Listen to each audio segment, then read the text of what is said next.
By the way, in-invite ko pala si Eden, ha? Actually, parating na siya ngayon. Oh my God! Yeah.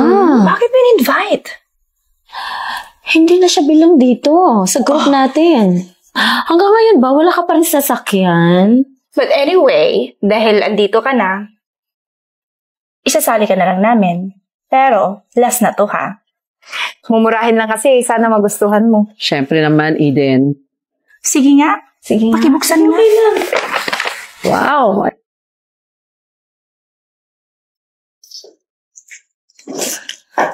Sister Jo. Hi! Kumusta? Ayan, kumusta ka na? Eto, mabuti. Parang ganda mo na ngayon na parang blonde na blonde pa yung hair. Siyempre naman sis, di ba? Successful na nga tayo eh. Tsaka ka ba naman ang pagkapag-asawa ng apam? Oh, ang asawa mo. Wow, congratulations. Yes, millionaire. Wow. Ang ganda ng bahay mo sis ha. Siyempre naman, ako yung CEO ng negosyo namin. Kaya, ito naka-afford ako ng malaking bahay. Pero mas maganda ang bahay ko sis, mansion. Ah, talaga? So, saan na yung asawa mo? Iniwan ko muna siya dahil alam kong busy-busy siya sa businesses niya sis. Pwede ba umupo sis? Sure. So, anong gusto mong drinks? Vodka? Champagne? O ano? Just bring me a champagne, sister. Okay. Siya nga pala. Nagpapark na si Isa daw sa labas. Kaya, paparating na siya. Well, yung mayaman nating kaibigan. Yes, mayaman daw siya. Balita ko, sobrang yaman yun ah. Siguro. Okay, just wait. Hello! Ayan na siya. Kamusta? I'm good. Kamusta? You look so gorgeous and fabulous, sister. Oh my gosh, thank you so much. Any drinks? Champagne, please. Champagne. And you are champagne also, right? Yes, thank you, sister. Wait a minute. Hi, girls. Champagne is here. Wow. Wow, thank you, Thank sis. you. Yeah. Salamat. By the way, in-invite ko pala si Eden, ha? Actually, parating na siya ngayon. Oh my God. Yeah. Bakit mo in-invite? Hindi na siya bilang dito sa group natin. Bakit naman hindi? Kaibigan naman natin siya. Excuse me. Kaibigan natin siya before. But now, look at us. She does not belong here. In short, hampas lupa. Yes. Well, I don't think so. Girls, tandaan ninyo, magkakaibigan tayo dati. Tayo ang magkakasama noon. So, hindi naman porket umangat ang buhay natin at we are all successful, I don't think na hindi maganda na bigla na lang natin maitsipwera si Eden. Yun ang pinili niya eh. Buhay niya yun eh. Kaya, I don't think, but in-invite mo pa siya. Hi mga sis! I'm so sorry. Nalate ako Ba't naman na-late ka? Kasi traffic eh. Tsaka nag-jeep lang ako papunta dito. Yung mga tricycle sa amin, punuan din. Alam mo naman, barangay namin, crowded. Hanggang ngayon? Nag-jeep ka pa din? My gosh naman, Eden. Hanggang ngayon ba, wala ka pa rin sasakyan? Sis, kasi hindi ko pa afford bumili ng sasakyan. Pinapaaral ko pa yung iba kong kapatid eh. Okay. Ang mahirap. Oo naman, ba't di mo naman sinabi sa akin para dinaanan na kita? Okay lang yun sis. Alam ko namang busy ka. Tsaka pag pumunta ka doon, baka hindi makapasok yung sasakyan mo. Makipot yung daan doon eh.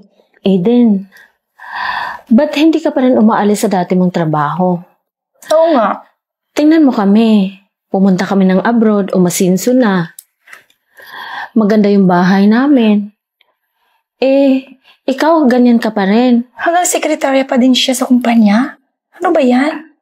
Kasi takot akong hindi makahanap ng bagong trabaho. Baka hindi ko masuporta yung pangangailangan ng pamilya kung sakaling mabakante ako. Alam mo, siguro sa susunod, humindi ka na lang sa invitation kasi you are not belong to us. Tingnan mo naman kami. Tingnan mo yung itsura mo. Alam mo ba, hindi ka bagay sa alta sociedad ng mga mayayaman. Huwag natin kalimutan na dating mahirap tayo. At saka, huwag mong masamain ha. Nakakasira ka ng image namin. Pagkasama mo kami.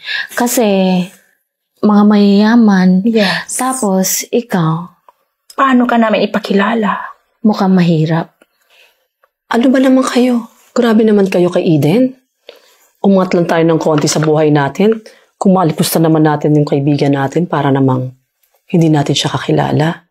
But anyway, dahil andito ka na, isasali ka na lang namin. Pero, last na to ha. Pag mayaman ka nang katulad namin, pwede ka nang sumali ulit sa amin. Of course. Tama na yan. Umpisa na natin mag-exchange gift. O siya, sige, mag-exchange gift na tayo. Oh, sige, sister. Wait. Siguro, tayo na lang mag-exchange gift.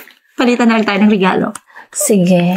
Kasi, binili ko pa ito sa Paris. Pumunta kasi ako may business meeting ako last week doon. Kaya, doon ko na lang binili. Ako naman, binili ko sa New York when I was attending the concert of Beyonce. So, palitan tayo. Sige. Sa kanila. Bahala na sila. Okay. Thank you so much, sis. Oh, wow. This is mamahalin. Wow. Talinga. Wow. So, you bought this from? New York. Good. Wow, mukhang mamahalin to Parang thousands of dollars to Siyempre, binili ko yan sa Paris. Alam mo na.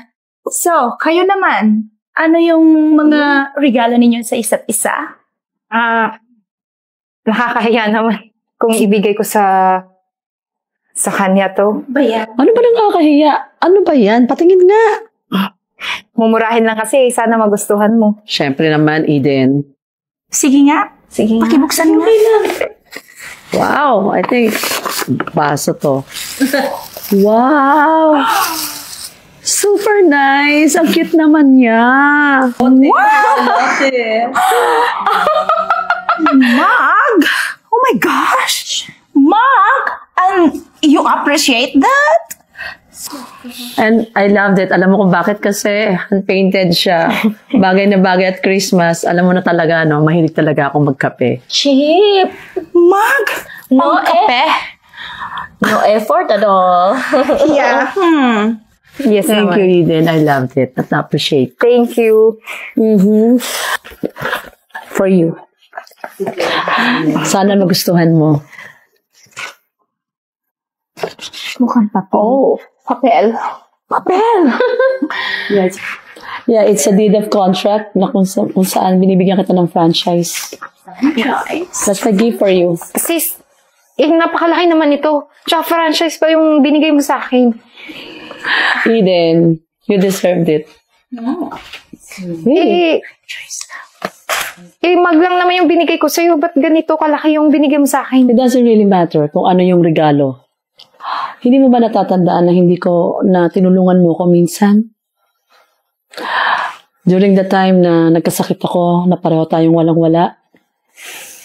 Yung huling pera na tinago mo para ipadala sa mga magulang mo, ibinigay mo para sa akin, para may paggamot ko yung sarili ko. Franchise. Oh, ang galing naman. Ang galing mo naman, sister. Binigyan mo pa siya ng franchise. Utang na loob. Pero sis, hindi naman ako humihingi ng kapalit dun sa binigay kong tulong sa'yo eh. Hindi yan kapalit. Galing yan sa puso ko. And you deserve that. Wala ako sa kinalalagyan ko. Sabi ko nga kung wala ka sa tulong mo. Salamat ha. Pinigay mo ba yan dahil natutuwa ka or nangawa ka sa kanya? Yeah, sister. At sa inyo naman dalawa, ngayon ko na-realize kitang-kita ng dalawang mata ko na napakalaki ng pinagbago ninyo. Siguro ito na yung magiging huling Christmas na magkikita-kita pa tayo. At wala akong panahon na makipagkaibigan sa mga taong katulad ninyo. Tara na, Eden. Whatever. Magsapag. So, what? Oh, goodness. Sis, di ba mayaman ka? Pahiram naman ng pera, Anong pahiram? Di ba mayaman ka din? Tsaka, kala ko ba nakapag-asawa ka ng afam, tsaka sabi mo, mas malaking bahay mo sa akin, no? Oo nga, nakapag-asawa nga ako, pero makikipaghiwalay na sa akin yung apam kasi masyado daw ako magastos. Eh di wala kang pera. Oo. Oh, sis! Alam mo, ikaw nga sanang uutangan ko kasi itong bahay ko makukuha na ng bangko. Dalawa na tayong... Oh, my gosh. By the way, i-enjoy na lang natin. Merry Christmas, sister! Christmas.